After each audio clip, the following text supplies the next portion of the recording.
Welcome to The Explainer. Today, we're taking those notoriously dry regulatory requirements and turning them into an actionable masterclass. I'm really thrilled to have you here. We are looking directly through the auditor's lens at ISO 14001-2026, Clause 9.1, specifically focusing on compliance evaluation. This is where the rubber really meets the road in your environmental management system, or EMS. It's about moving way beyond just having good intentions and actually proving with hard data that your organization is operating within the bounds of its legal and voluntary environmental commitments. So let's just jump right in with a pretty provocative question. Are you truly compliant, or are you just lucky? You see, assuming your EMS is compliant just because you haven't been slapped with a fine yet, well, that's a really dangerous game under the new standard. In fact, lead auditors regularly flag this exact assumption as a major non-conformance. If your primary evidence of compliance is simply a lack of regulatory penalty notices in the mail, you aren't actually managing your environmental responsibilities. You're just hoping for the best.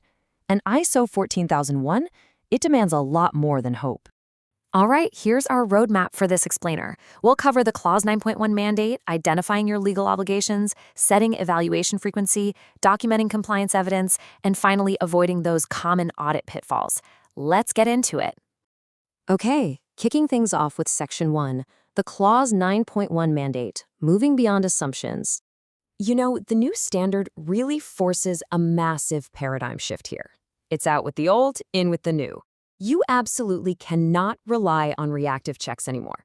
Waiting around for a government inspector to show up or a customer to complain? Not going to cut it. Instead, we're talking about systematic compliance. That means you're proactively executing planned, repeatable, and auditable internal evaluations. Honestly, you got to act as your own toughest auditor every single day. So the big takeaway here is that compliance isn't just some annual fire drill right before the external auditor knocks on your door. It's an ongoing, evidence-based cycle that has to be totally embedded into your daily operations. Clause 9.1 literally requires you to figure out exactly what needs monitoring, how you're going to do it, when it'll happen, and exactly who is stepping up to take responsibility. It has to be a living, breathing part of how your organization actually functions. Moving right along to Section 2, identifying legal obligations, knowing the scope. Okay, think about it. You simply cannot measure what you haven't identified, right? So before evaluating anything, you've got to precisely define what your obligations actually are. And here's the kicker. It's not just federal laws. Sure, you've got your Environmental Protection Acts and waste management regulations, but we're also talking about site permits, industry codes, and, this is huge, voluntary commitments. If your CEO goes out and publicly pledges to cut water usage by 20%, guess what? That is now a hard, fast compliance obligation under your EMS. Your auditor is absolutely going to expect to see you evaluating your progress against it. Breaking it down, you can really see how incredibly diverse your legal register needs to be. Laws and regulations might be the biggest chunk at around 40%, but your site permits, corporate pledges, and supply chain contracts make up the rest of the pie. It just proves why you need a highly proactive monitoring process. If a regulation updates or a brand new vendor's contract dictates specific hazardous waste handling, your compliance register has to update instantly to reflect those new rules. Let's hit Section 3, setting evaluation frequency, the risk-based rhythm. Now, I know a lot of organizations want a simple, hard and fast rule here, like just tell me how often to check. But actually, the standard intentionally leaves this open.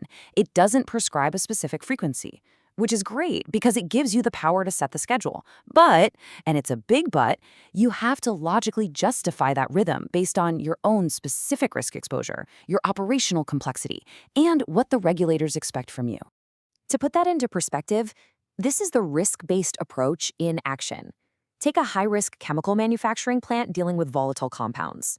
They simply cannot share the same evaluation rhythm as a low-risk corporate admin office. The plant might need quarterly or honestly even continuous real-time monitoring to ensure safety. But on the flip side, an annual review of recycling and energy use is probably just fine for the office. Your frequency has to map directly to your risk. All right, on to Section 4, documenting compliance evidence, the proof. You know the old auditor's mantra, right? If it isn't documented, it didn't happen, period. And there's really a 4-step life cycle to get this right. First, you evaluate the objective data, say lab tests on wastewater. Second, determine your conformity status. Did you hit the legal limit? Third, if you fell short, trigger a corrective action immediately. And fourth, report it all up to management. You want to actually use this data to drive strategic decisions, not just shove it in a digital filing cabinet to gather dust. So your records have to offer absolute traceability. An auditor is going to want to see the exact evaluation date, who did it, the methodology they used, and a crystal clear status. Was it met, partially met, or not met at all? If there was a gap, they expect to see the root cause and solid verification that your fix actually did the trick. I'm telling you, incomplete documentation is basically the fastest route to a failed audit. Finally, bringing us to Section 5, avoiding common audit pitfalls, the traps. Honestly, learning from other people's mistakes is the best way to bulletproof your own EMS. And lead auditors see the exact same systemic failures over and over again. Usually, it's a reactive culture issue, not a lack of caring. We're talking incomplete or totally outdated legal registers, doing informal checks with zero structured methodology, assuming everything is fine just because there are no fines.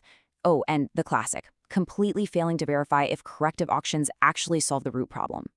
To show you just how dangerous assumptions can be, consider this real-world failure. A food processing facility actually had the data. A lab was actively testing their wastewater.